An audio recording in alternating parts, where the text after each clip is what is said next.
Ilimpendeza Dario kuweka juu ya ufalme maliwali 120 wawe juu ya ufalme wote, na juu yao akaweka wakubwa 3, na Danieli alikuwa mmoja wao, ili maliwali hawa watoe hesabu kwao, falme asipate hesabu. Basi Danieli huyo alipata sifa kuliko wakubwa na maliwali, kwa kuwa roho bora ilikuwa ndani yake, naye mfalme akaazimu kumweka juu ya ufalme wote. Basi mawaziri na maamiri wakatafuta sana kupata sababu za kumshtaki Danieli kwa habari ya mambo ya ufalme, lakini hawakuweza kuona sababu ya kosa, kwa maana alikuwa mwaminifu, wala halikuonekana kosa wala hatia ndani yake. Ndipo wale watu wakasema, hatutapata sababu ya kumshtaki Danieli huyo tusipoipata katika mambo ya sheria ya Mungu wake. Sema amen. Kama unaandika, andika gharama za uaminifu. Kama unaandika, andika gharama za uaminifu.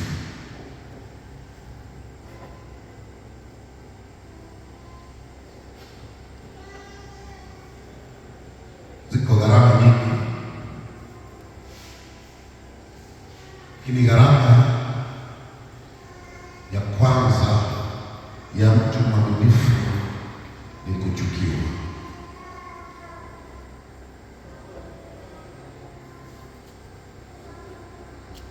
Ukishakuwa mwaminifu, jiandae kuchukiwa.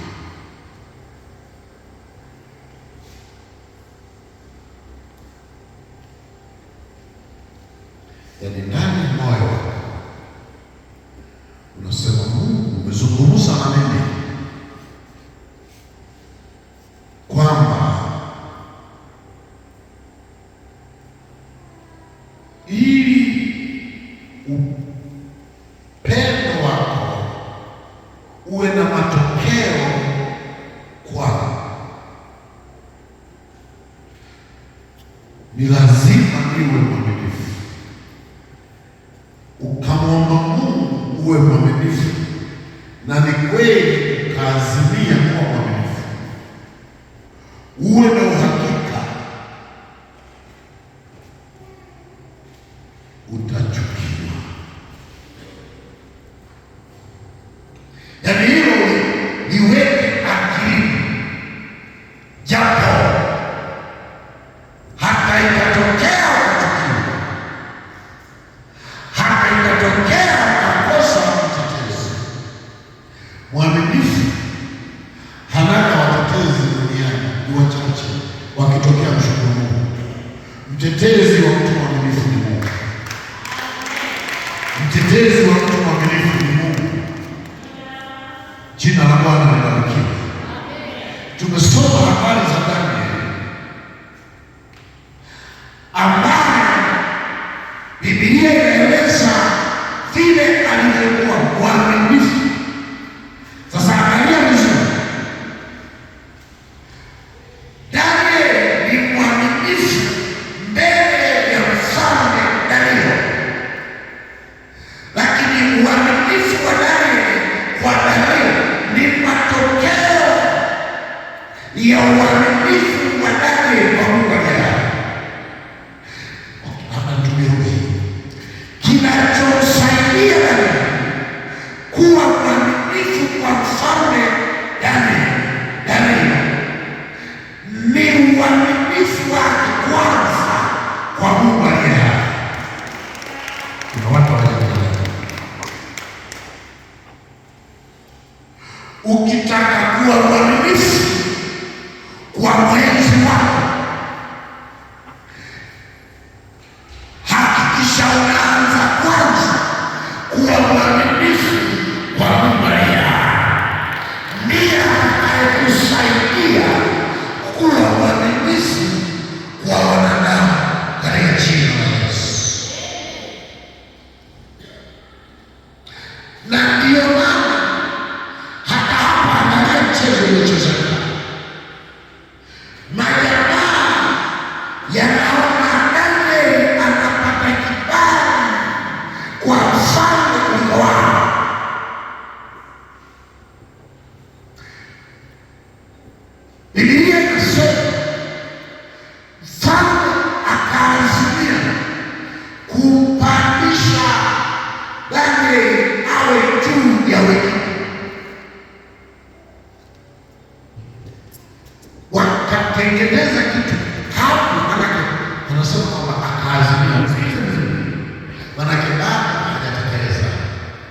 hiyo wakakaa kikao cha haraka ili kabla mfalme hajatekeleza kufanya nani ilikuwa juu yao, wao wameshamharibia. Jina la Bwana libarikiwe, jina la Bwana libarikiwe, jina la Bwana libarikiwe. Sasa wakatafuta maeneo yote, wakasema huyu jamaa mahali tunapoweza kumshika babaya ni kwenye ibada. Ndio maana wakakaa kikao. Kile kikao nikwambie kwangu, ninasema kwamba kikao kile kilikuwa ni kikao batili. Bwana asifiwe. Ngoja niwaambie kitu. Ukishakuwa mwaminifu wakati mwingine, unaweza kushangaa kwenye jambo linalokuhusu wengine wote wanajua wewe tu ndio wazi. Na makanisa sasa hivi yapo, yaani ni kikao cha idara na wewe ni mjumbe wa idara, ila kwa sababu wanakufahamu kwamba wewe uko hivi na wanataka mambo yao yapite. Jina la Bwana libarikiwe. Taarifa zitawafikia wengine wote isipokuwa wewe tu ndio hautapata taarifa.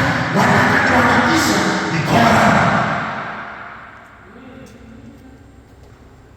Kwa hiyo wakifika wanaanza kuulizana, jamani, hivi Korani ni nini? Sawa? Wakishasema Korani ni nini, kwa kawaida ya kikao hiki halali na sanaa robo tatu. Wanahakikisha robo tatu wameshakamilika, ila wewe hauko.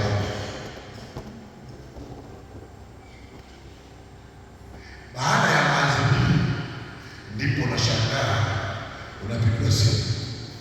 Mtumishi, kwenye kikao hatujakuona kabisa kwenye kikao.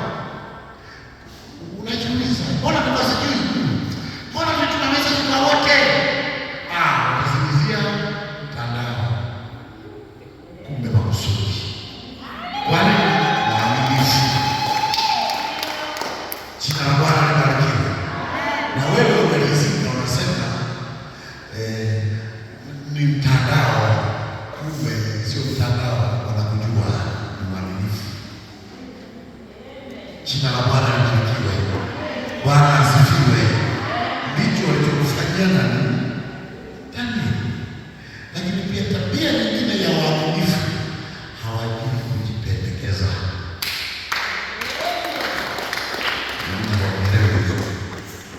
Yaani mtu ambaye ni mwaminifu hawajui kujipendekeza.